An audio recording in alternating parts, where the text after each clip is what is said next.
Darslarimiz davom etadi. Navbatdagi harflarimiz R, Z, J.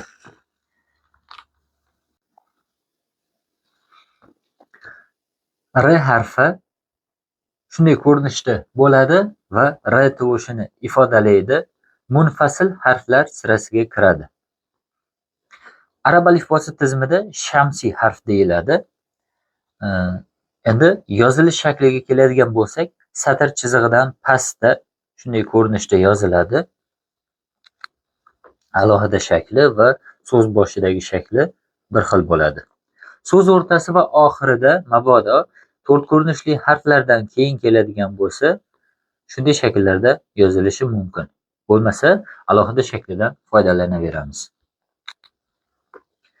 Endi alif harfi bilan kombinatsiya hosil qilamiz. Mana mad belgisi or, zabar, ar, pish, or, zir belgisi er deb o'qiymiz.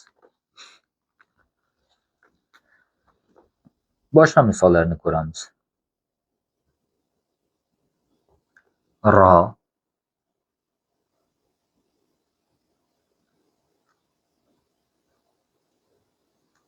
rod,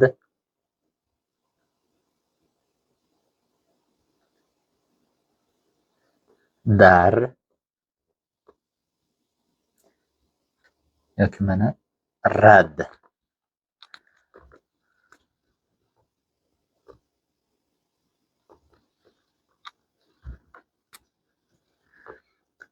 Dar degani eshik degani. Mana xuddi shu harflarni yozyapmizda. Buni ham do'r deb o'qiymiz. O'sha do'ru gavhar deganimizdagi do'r.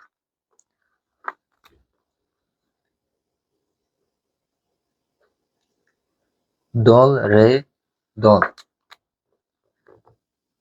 Dard.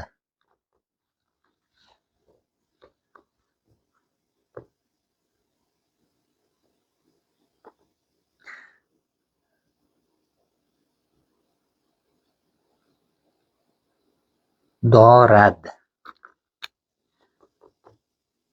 Bor deb aytgan ma'noni ifodalagan bo'lamiz. Yoki mana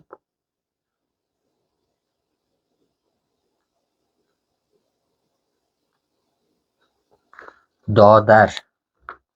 Tojik tilida uka degani.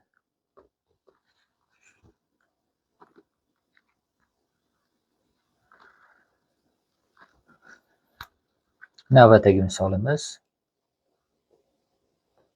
dol, alif, ro. Dor. Ya'ni puldor, hech narsa bor degan ma'nodagi ro'zador degan dor so'zi. R harfini o'rganib bo'ldik. Navbatdagi harfimiz Z harfi. Z harfi Z tovushini ifodalaydi, xuddi zol kabi.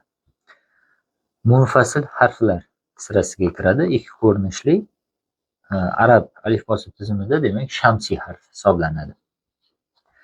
Buning yozilishi R ning aynan o'ziga o'xshaydi, faqat ustida bitta nuqtasi bor. Mana alohida holatda R ning ustida bitta nuqtasi bor. Esimizdan chiqarmaymiz.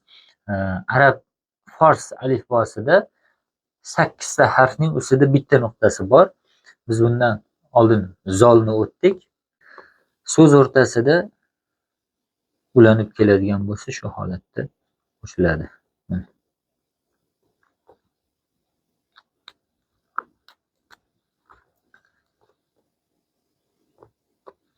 Oz, az, o'z, ez. Boshqa misollarni ko'ramiz.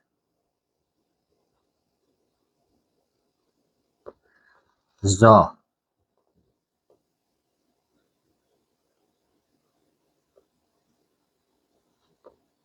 zor,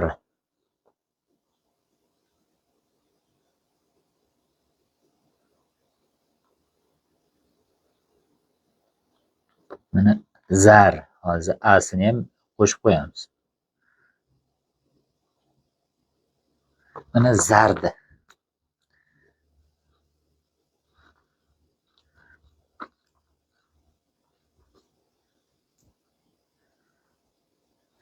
Yoki birinchi R ni yozadigan bo'lsak, mana roz.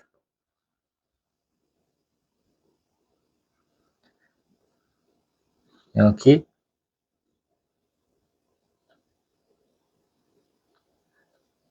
daroz.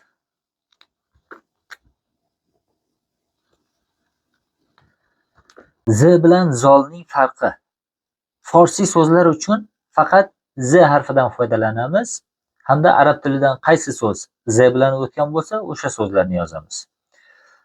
Zol esa faqat arabchadan zol bilan o'tgan so'zlardagina ishlatiladi.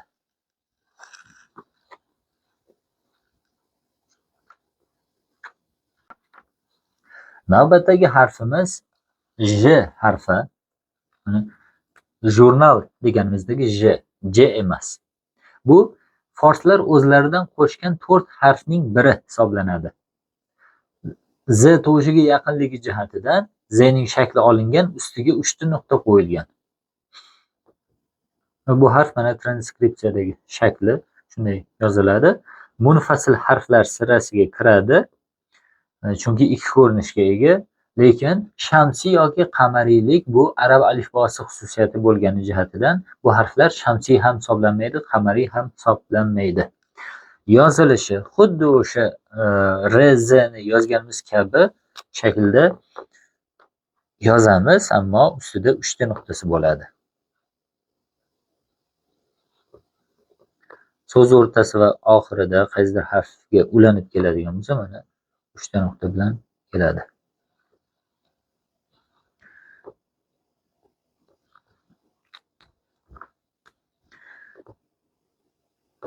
Oj, aj, uj, ej.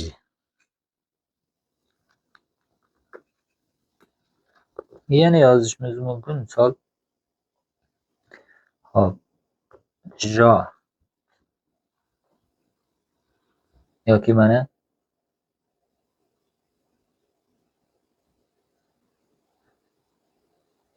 jadvor deb aytishimiz mumkin. O'zbekchada ham mavjud so'z keltiradigan bo'lsak, mana ajdar.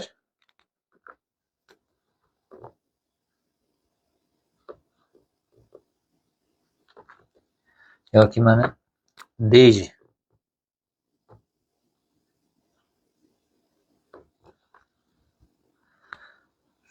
J tovushi o'zbek tilida alohida harf sifatida mavjud emas, lekin tovush sifatida albatta jirafa, jurnalist kabi so'zlarimizda, yana bir qator ajnabiy so'zlarda uchrab turadi. Ammo fors tilida demak J alohida harf bilan, J alohida harf bilan ifoda etiladi. Bugungi darsimiz shulardan iborat edi. Navbatdagi darslarda ko'rishguncha bizni qo'llab-quvvatlash maqsadida izohlar yozib, yoqtirma tugmasini bosishni unutmang.